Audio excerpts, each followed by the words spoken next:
વિષય વિજ્ઞાન ધોરણ 7 એમાં આપણે પ્રકરણ 7 ચાલુ કર્યું હતું. થોડાક પ્રશ્નો પણ જોયા હતા. પ્રકરણનું નામ હતું પ્રાણીઓ અને વનસ્પતિઓમાં વહન. ઓકે, નવા પ્રશ્ન શરૂ કરીએ. 15મો પ્રશ્ન, શ્વસન દરમિયાન ઓક્સિજનનો જથ્થો શરીરના કયા અંગમાં ભરાય છે?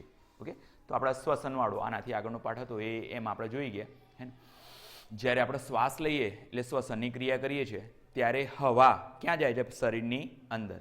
ઓકે, અને હવાની અંદર 21% એટલે કે 21% જેટલો કયો વાયુ રહેલો છે? યાદ છે ને બેટા? કયો વાયુ છે? ઓક્સિજન. તો જેવો શ્વાસ લીધો એવું નાસિકા છિદ્રો એટલે નાક મારફતે નાકના બે કાણા છે ત્યાંથી ક્યાં જશે બેટા? શ્વસન નળીમાં. અને શ્વસન નળીમાંથી એટલે કે શ્વાસ નળીમાંથી ક્યાં જશે? ફેફસામાં. એટલે ઓક્સિજન ક્યાં ભરાય? ફેફસામાં. તો અહીંયા જો આકૃતિ બતાવેલી છે. ઓકે, એ શરીરનું એક અંગ છે ફેફસા, એક પાર્ટ છે શરીરનો. ઓકે, જ્યાં આગળ ઓક્સિજનનો સંગ્રહ થાય છે. ક્લિયર? હા, તો આપણે અહીંયા જવાબ લખીએ. તમારે આકૃતિ દોરવાની નથી. તો અહીંયા શ્વસન દરમિયાન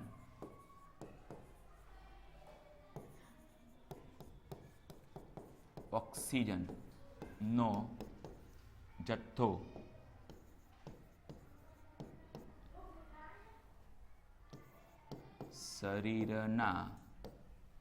શરીરની લખીએ આપણે, શરીરની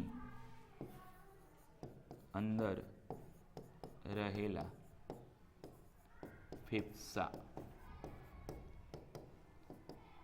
ફેફસામાં ભરાય છે.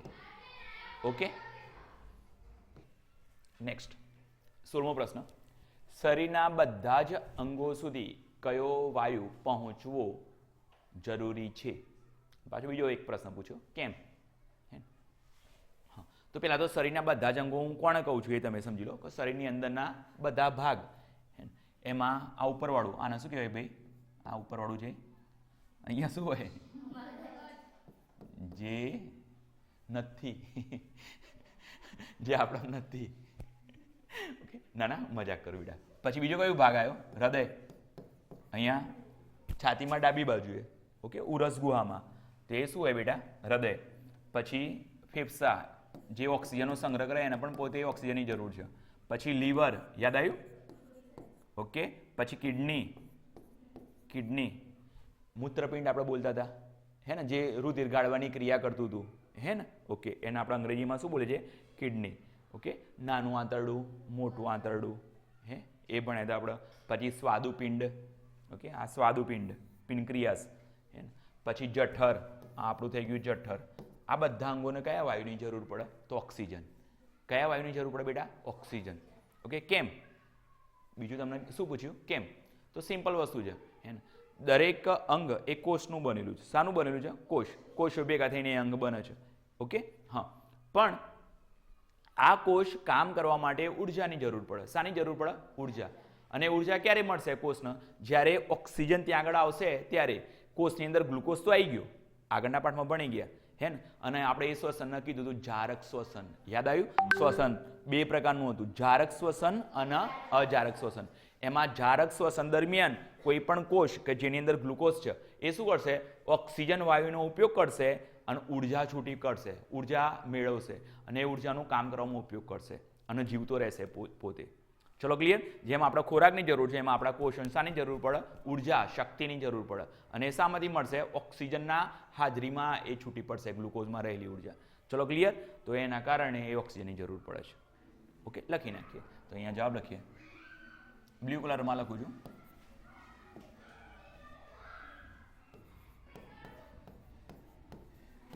શરીરના બધા જ અંગો સુધી ઓક્સિજન વાયુ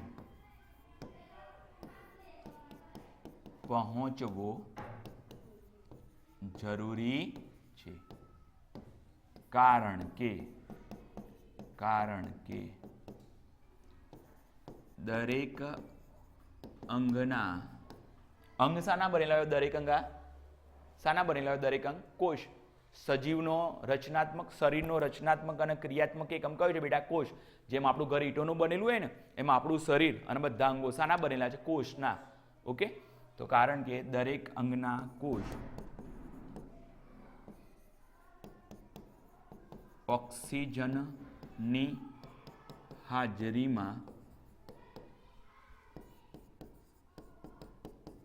ગ્લુકોઝનું દહન કરી શું મેળવે છે બેટા? શક્તિ. શક્તિની બીજી ભાષામાં શું કહેવાય? ઉર્જા મેળવે છે. જો એને આ ના મળે ઓક્સિજન તો દહન નહીં થાય ગ્લુકોઝનું અને કોષ મરી જશે, અને કોષ મરી ગયો તો અંગ મરી જશે. ઓકે, અને આપણે મરી જઈશું એ અંગ મરી જશે તો. લખીને 17મો પ્રશ્ન, જારક શ્વસન દરમિયાન કયા વાયુનો ઉપયોગ થાય છે અને કયો વાયુ ઉત્પન્ન થાય છે? આ તો આગળના પાઠનો પ્રશ્ન થઈ ગયો, પણ આ પાઠમાં એટલા માટે કામનો કારણ કે ઓક્સિજન એ લોહીમાં ભળવાનો છે, હે ને? ઓકે, એટલા માટે એને ઓક્સિજનના બધા ભાગોમાં પહોંચાડવાનું છે અને એટલા માટે આ પ્રશ્ન અહીંયા લઈ લઈએ છીએ. તો સિમ્પલ, આપણે પાછા આગળના પાઠમાં જોઈ લઈએ. તો આગળના પાઠની અંદર આપણે જોયું કે શરીરના દરેક ભાગ, દરેક કોષો શું ધરાવે છે ભાઈ? ગ્લુકોઝ. ઓકે, ગ્લુકોઝ એટલે શું? આપણે જે ખાધું ને એના નાના નાના બારીક કણ, હે ને, એને આપણે શું બોલે છે? ગ્લુકોઝ. અને આખા શરીરમાં એક ગ્લુકોઝ આવી ગયું છે, બધા કોષોની અંદર એક ગ્લુકોઝ છે જ. ઓકે, સારું. હા, આ ગ્લુકોઝનું ઓક્સિજનની હાજરી O2. O2 એટલે શું બેટા? ઓક્સિજન. એટલે O2ની હાજરી, O2 લખી સમજી જવાનું, ઓક્સિજન લખ્યું સાહેબે. ગ્લુકોઝનું ઓક્સિજનની હાજરીમાં દહન થાય. આ દહન થાય એટલે બને આલ્કોહોલ. શું બને? આલ્કોહોલ. ભાઈ આ જ બનતું હતું, આ જ બનતું હતું આલ્કોહોલ. ઓકે, પછી ઉત્પન્ન થતું હતું CO2, કાર્બન ડાયોક્સાઇડ વાયુ. આ ઉત્પન્ન થતું હતું. ચલો ક્લિયર. અને શરીરને શું મળતી હતી? કોષને. શરીરને ના કહીએ, એ કોષને શું મળતી હતી? ઉર્જા. ઉર્જા એટલે આપણી શક્તિ. યાદ આવી બેટા? ઓકે, તો અહીંયા કયો વાયુ ઉત્પન્ન થયો? કાર્બન ડાયોક્સાઇડ વાયુ એ ઉત્પન્ન થયો. અને કાર્બન ડાયોક્સાઇડ વાયુ એ પછી આપણે બહાર કાઢવાનું છે. શરીર બધું કોણ લઈ જશે? તો આપણી જે લોહીમાં પાછો આવી જશે અને પછી પેલી શીરા હતી, ઓકે, હા હમણાં જોઈએ છે આગળમાં, એ શીરા પાછી એને લઈ જશે અને નાક વાટે પાછો એ કાર્બન ડાયોક્સાઇડ વાયુ જે વધારાનો હતો એ ક્યાં નીકળી જશે? બહાર નીકળી જશે. ચલો ક્લિયર? ઓકે, તો અહીંયા કયા વાયુનો ઉપયોગ કર્યો? O2, ઓક્સિજન વાયુનો ઉપયોગ કર્યો અને કયો બહાર નીકાળ્યો? કયો? Carbon dioxide. તો અહીંયા જવાબ લખી નાખીએ, હે ને? જારક શ્વસન દરમિયાન, જારક શ્વસન દરમિયાન કયા વાયુનો ઉપયોગ થાય છે ભાઈ? ઓક્સિજન.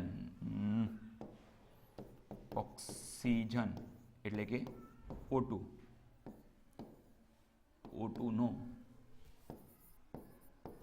ઉપયોગ થાય છે જ્યારે જારક શ્વસન દરમિયાન એટલે પ્રક્રિયા દરમિયાન કયો વાયુ ઉત્પન્ન થશે? યસ, કાર્બન ડાયોક્સાઇડ, CO2 ઉત્પન્ન થાય છે. 18મો પ્રશ્ન, રુધિર વાહિનીઓના કેટલા પ્રકાર છે? કયા કયા?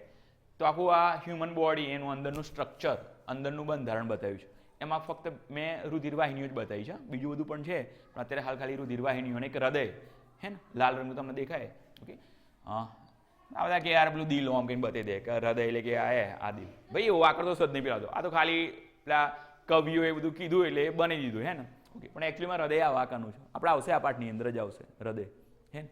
ઓકે, મેન આ બે રુધિર વાહિનીઓ એ કોના સાથે કનેક્ટેડ હોય? તો હૃદય સાથે જોડાયેલી હોય. કોના સાથે? હૃદય, હે ને? હૃદયનું કામ છે કે કાર્બન ડાયોક્સાઇડ યુક્ત જે રુધિર આવે અને ઓક્સિજન વાળું રુધિર એ બેને અલગ કરવાનું, અને કચરો હોય તો સાફ કરવાનું, હે ને? અને પમ્પિંગનું કાર્ય કરે છે હૃદય, પંપ. ઓકે, ચલો અત્યારે હાલ તો આપણે રુધિર વાહિનીઓની વાત કરી લઈએ. તો રુધિર વાહિનીના ટોટલ કેટલા પ્રકાર? 2. એક અહીંયા તમે જોઈ શકો છો વાદળી રંગની છે, એ વાદળી રંગની છે એને આપણે શું બોલે છે? શીરા. ઓકે, અને લાલ રંગની છે એને શું કહીએ છીએ? ધમની. ઓકે, તો ફરી રુધિર વાહિનીઓના 2 પ્રકાર છે. નંબર 1 ધમની, નંબર 2 શીરા. આકૃતિ દોરવાની નથી, ખાલી તમારે લખવાનું જ છે.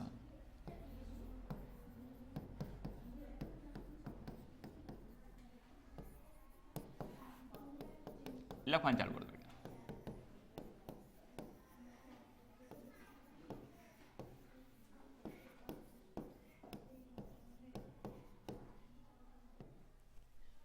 રુધિરવાહિનીના પ્રકાર જોયા. હવે 19મા પ્રશ્નમાં આપણે જોઈએ ધમની પર નોંધ લખો, હે ને? ઓકે, તો પહેલી જ વસ્તુ ઓકે, આ ધમની હોય ને એ શું કરે? એક તો રુધિરવાહિની એટલે અંદર રુધિર તો વહન પામવાનું છે, અંદર રુધિર તો જતું જ હશે, પણ એ ક્યાંથી ક્યાં જતું હશે? તો સિમ્પલ, હૃદય હોય ને ત્યાંથી શરીરના બધા અંગોમાં પહોંચાડવાનું કાર્ય કોણ? રુધિરનું. એ કોણ કરે? તો ધમની. ફરી ધમની શું કરે? રુધિરમાંથી શરીરના દરેક ભાગમાં રુધિરને પહોંચાડવાનું કામ કરે છે. અને આ જે રુધિર હોય ને એ કેવું હોય? ચોખ્ખું, શુદ્ધ. ચલો ક્લિયર? ચોખ્ખું એટલે એને માની લો કે સાબુથી ધોયેલું હશે, હે ને? એના અંદર પેલું સેનિટાઈઝર નાખેલું હશે? ના. ચોખ્ખું એટલે કયા શબ્દમાં કહું છું? એ ઓક્સિજન યુક્ત હોય. કેવું હોય? ઓક્સિજન યુક્ત, ઓક્સિજન વાળું રુધિર હશે. એનું મેં કયું લોહી કીધું બેટા? કયું રુધિર કીધું? શુદ્ધ રુધિર કીધું. ચલો ક્લિયર? તો અહીંયા લખું છું ધમની એ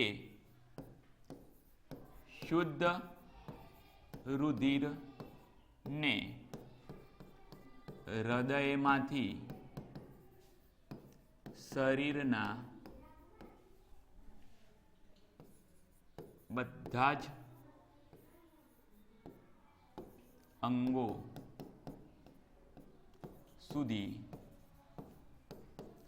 લઈ જાય છે. કોઈ લખશે નહીં બેટા, બધાનું ધ્યાન અહીંયા. ચલો ક્લિયર?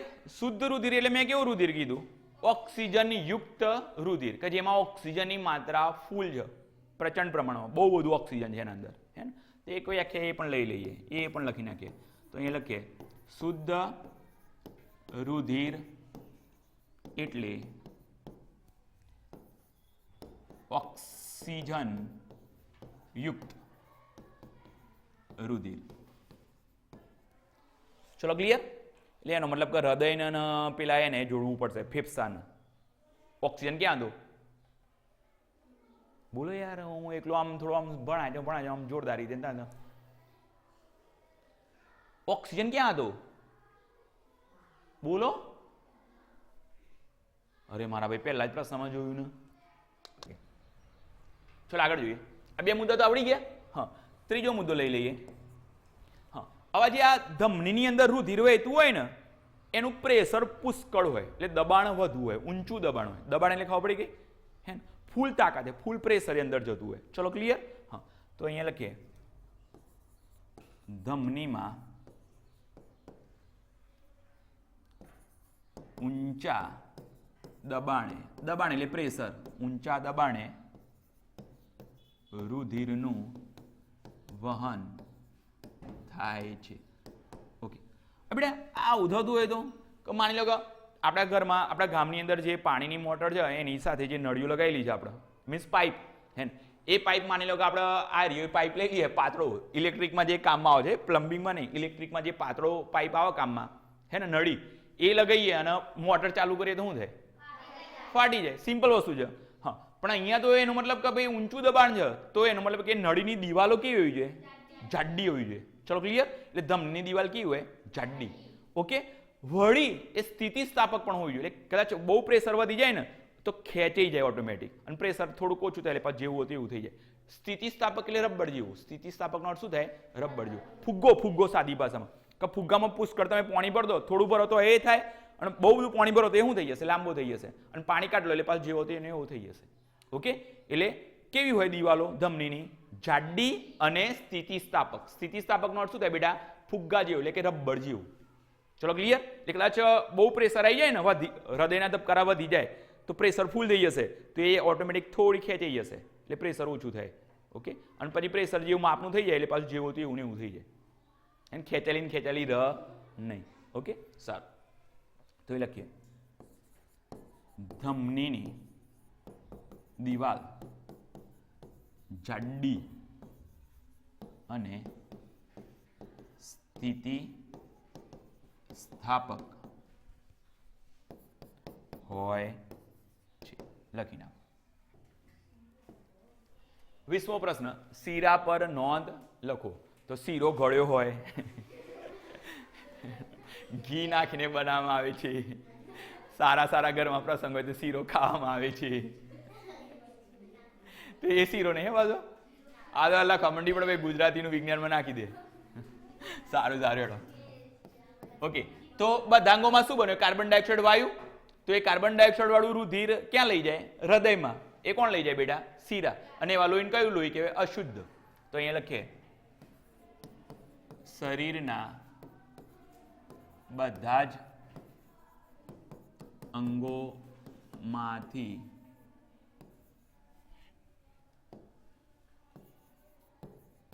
અશુદ્ધ લોહી હૃદય સુધી પહોંચાડવાનું કાર્ય શીરા કરે છે. અશુદ્ધ લોહી એટલે કેવું લોહી ભાઈ? અશુદ્ધ લોહી એટલે કાર્બન ડાયોક્સાઇડ યુક્ત. પણ લોહી લખું છું શબ્દ, એમ તો ખરેખર રુધિર લખવું જોઈએ મારે, હે ને? અશુદ્ધ રુધિર એટલે લોહી લોહી લખ્યું છું મેં. આ લોહી છે ને એની બાજુમાં ખાલી તમે રુધિર આ લખાય જ ના, લોહી લોહી એવું. તો ચલો વાંધો નહીં. તો લોહી છે એની જગ્યાએ તમે શું લખશો? રુધિર. ઓકે, અશુદ્ધ લોહી એટલે કાર્બન ડાયોક્સાઇડ યુક્ત. હું લખું છું રુધિર. રુધિર. હા, અશુદ્ધ લોહી એટલે કાર્બન ડાયોક્સાઇડ યુક્ત રુધિર. ઓકે, અહીંયા દબાણ પેલાના જેટલું ના હોય, ધમનીમાં જેટલું રુધિરનું દબાણ હોય છે ને એટલું દબાણ અહીંયા હશે નહીં. ઓકે, એટલે દબાણ કેવું હોય? રુધિરનું ઓછું. તો શીરામાં રુધિર વહનનું દબાણ ઓછું અથવા નીચું પણ તમે લખી શકો, ઓછું હોય છે. આથી આની દિવાલો કેવી હોવાની? આથી શીરાની દિવાલો પાતળી હોય